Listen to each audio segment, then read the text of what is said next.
Louvado seja Deus. Vamos para o nosso momento de edificação do líder. E a gente está falando aqui do Sermão do Monte. E nós vamos ler Mateus capítulo 5, versículo 4.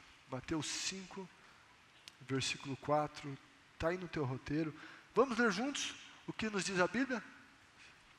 Vamos lá? Bem-aventurados os que choram, pois serão consolados. Vamos ler de novo?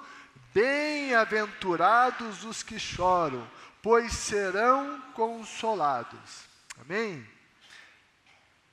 Essa perguntinha ali, a que tipo de choro Jesus se refere nesta bem-aventurança? Bem-aventurados os que choram. O que Jesus quis dizer com isso? Então você vai escrever uma resposta aí. O que você acha? Que tipo de choro? Quando Jesus diz bem-aventurados os que choram, que choro é esse que ele está se referindo? Bem-aventurados os que choram, pois serão consolados. Escreva uma resposta sua aí. Não tenha medo, certo? Escreva, não quer dizer, será que eu não vou errar? Não, não tem disso. Escreva a sua resposta.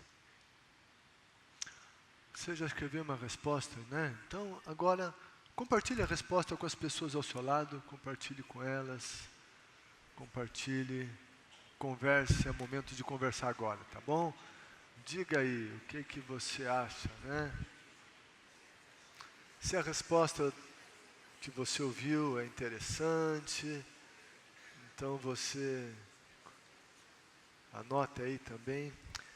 Amém, gente? Ok. Bem-aventurados os que choram. Nessa declaração do Senhor Jesus, novamente a gente vê uma aparente incoerência. Uma aparente incoerência. Existe o choro de alegria, não é?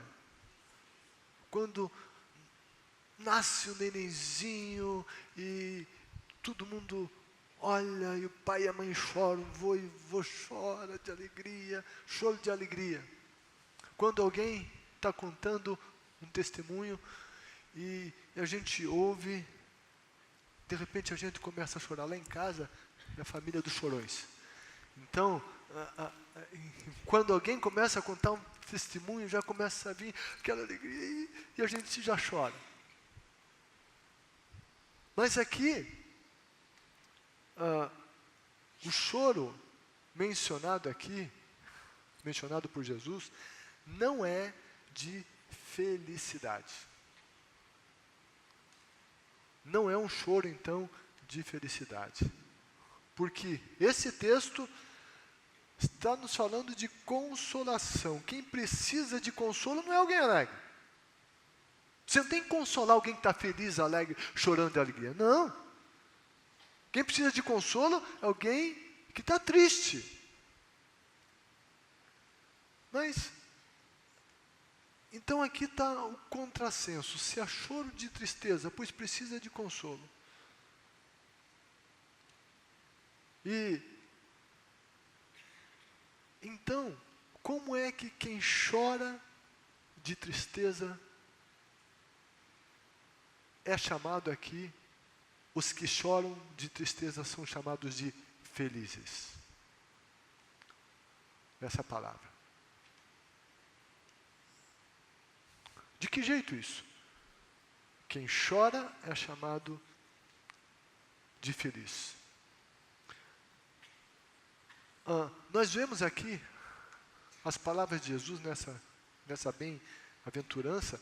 Jesus está dizendo então que é uma necessidade desse choro.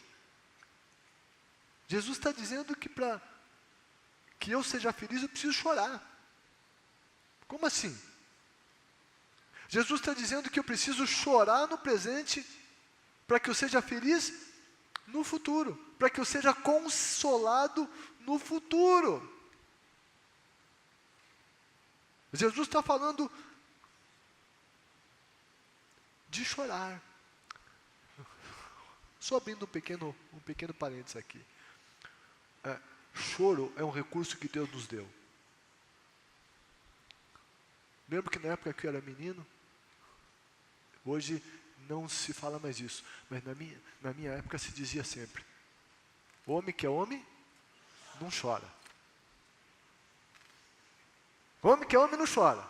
Então, você ficava chateado ou triste, ou tinha uma dor,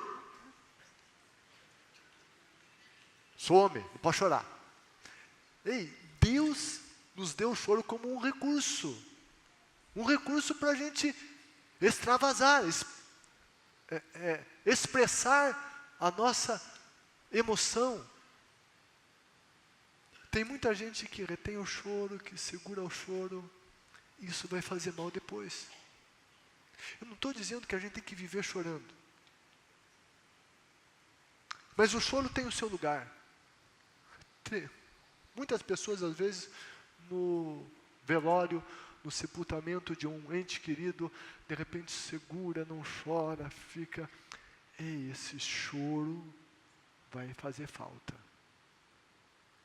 Esse choro tem que ser chorado. Deus nos deu o choro como um recurso. E homem que é homem é humano, e gente que é, enfim, os seres humanos choram. Só esse pequeno parênteses, não é pecado chorar. Choro é um recurso que Deus nos deu. Mas esse choro de Jesus aqui, quais seriam as causas deste choro de Jesus Cristo aqui? Que Jesus disse que a gente tem que chorar. E daí a gente, para entender esse choro, a gente tem que entender o contexto, olhar para todas as bem-aventuranças, olhar para as duas que vêm anteriormente, e a gente consegue entender que Jesus está falando aqui de um choro de arrependimento. Arrependimento. Esse choro, o choro do arrependimento, ele vai produzir uma tristeza que resultará em felicidade.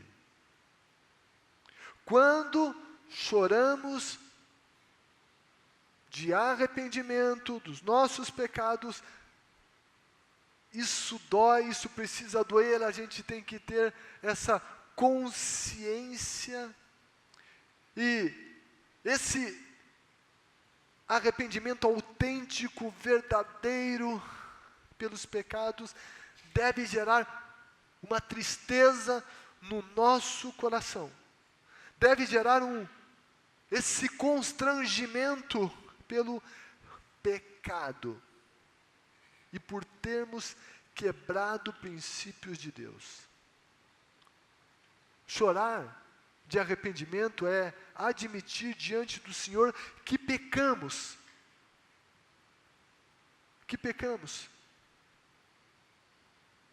Mas que nós nos arrependemos. Bem-aventurados os que choram, felizes os que choram, porque eles serão consolados.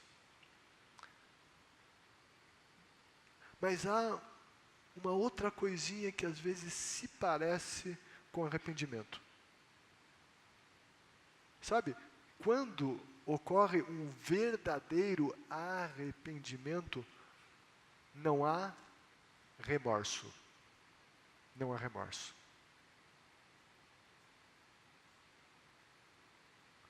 Quando tem verdadeiro arrependimento, não se faz um discurso que busca justificar o próprio erro. Então, não se trata de remorso. Se tem arrependimento, isso são sinais de que realmente há arrependimento. Eu não fico justificando o meu erro. Eu pequei. E às vezes a gente diz, não, mas eu pequei em reação ao pecado do outro. Pode ser que o outro pecou. Eu reagi pecaminosamente ao pecado do outro, mas eu escolhi pecar. E se eu estou arrependido, eu não estou jogando a culpa do meu pecado no outro, porque eu escolhi pecar. Então eu vou me arrepender do meu pecado. Não jogo a culpa nas costas dos outros. Quando a gente se arrepende, surge uma profunda consciência de que essa ação que tivemos, essa ação pecaminosa, ofendeu a Deus. Nós ofendemos ao Todo-Poderoso, nós ofendemos aquele que mais nos ama, nós ofendemos aquele que deu seu Filho por nós ferimos os seus princípios, nós ofendemos aquele que tem nos ajudado, que nos salvou. E a gente precisa ter consciência disso. Quando nós sabemos que alguém nos ama e nós ofendemos essa pessoa, isso tem que gerar arrependimento. E Deus é a pessoa que mais nos ama. Nós ofendemos a Deus e também nós afetamos de maneira negativa, quando pecamos, a vida do próximo. Do próximo. E a gente já conversou aqui várias vezes que o nosso pecado não afeta só a nós. O nosso pecado sempre vai afetar mais alguém. Ninguém ninguém pode dizer, não, eu pequei, esse é meu problema, eu e Deus. Não, nosso pecado nunca vai afetar só a gente, sempre vai afetar mais alguém. E a gente tem que ter a consciência disso. A Bíblia diz que a tristeza, segundo Deus, não produz remorso, mas sim um arrependimento que leva à salvação. A tristeza, segundo Deus, então, a gente está vendo com o que é que Deus quer que nós fiquemos tristes. É com o pecado.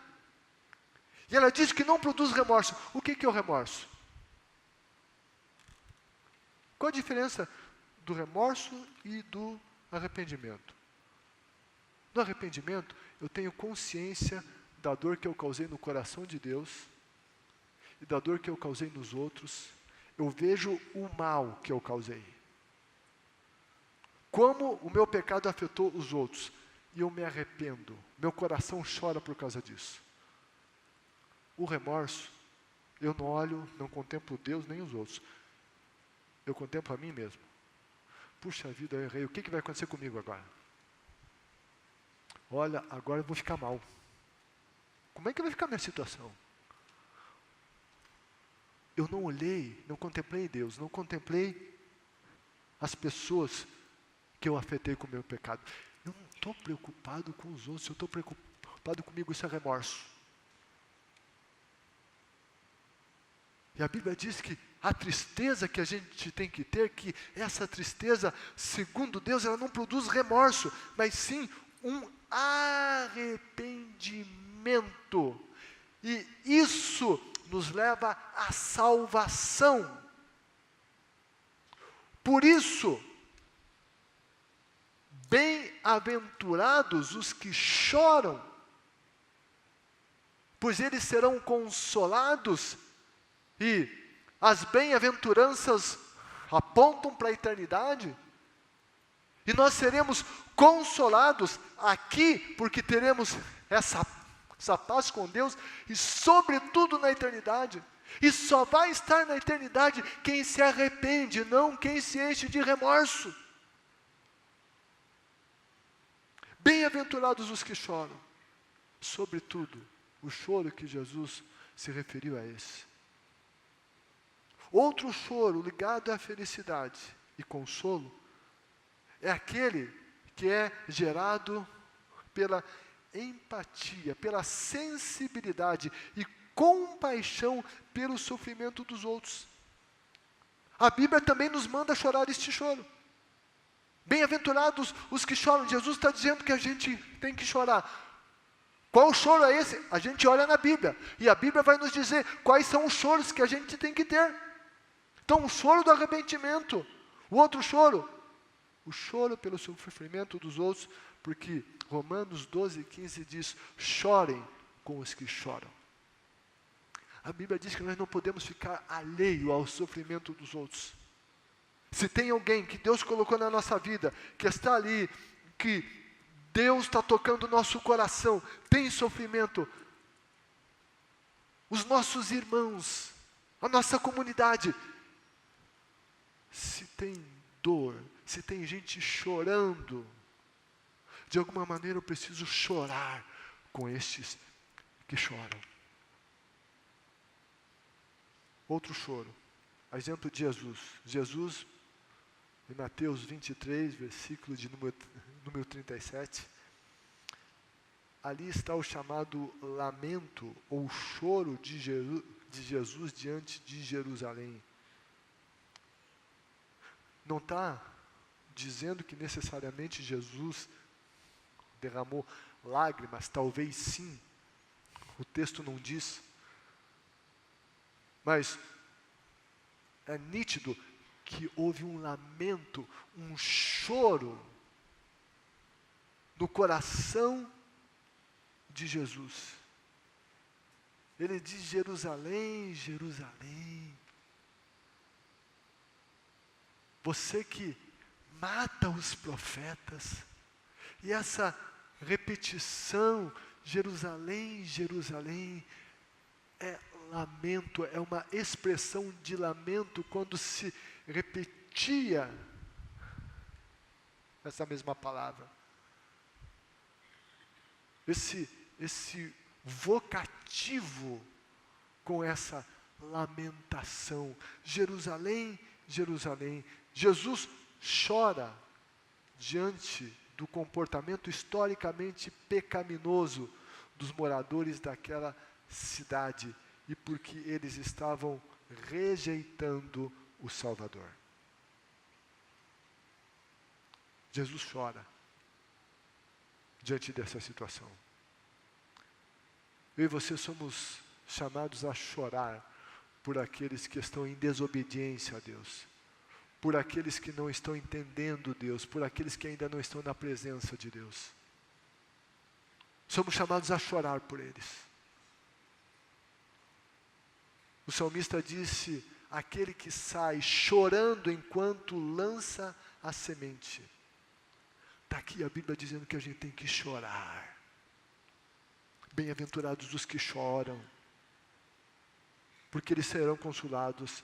Aquele que sai chorando enquanto lança a semente, voltará com cantos de alegria, trazendo os seus feixes.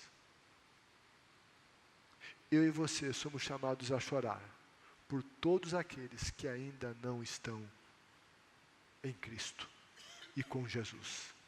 Por todos aqueles que ainda o rejeitam, por todos aqueles que ainda não vieram a Ele. Somos chamados a chorar pelos nossos pecados. Somos chamados a chorar com os que choram. E somos chamados a chorar por aqueles que ainda não estão em Cristo. Você tem algumas linhas ali. Faça uma lista de nomes de pessoas ou de causas. De causas pelas quais você se sente chamado a chorar. Que o Espírito Santo tem chamado você a chorar. O que o Espírito Santo tem colocado no teu coração? O que ele tem dito para você chorar? Anote. Anote.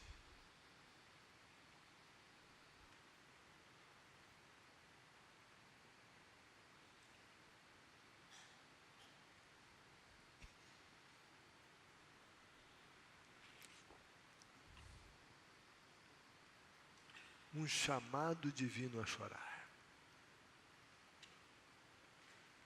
Essa lista você não tem que compartilhar, é tua e Deus. Por quem precisamos clamar, por que causas precisamos clamar. Que você esteja ouvindo o Espírito Santo e que você e eu clamemos por essas causas.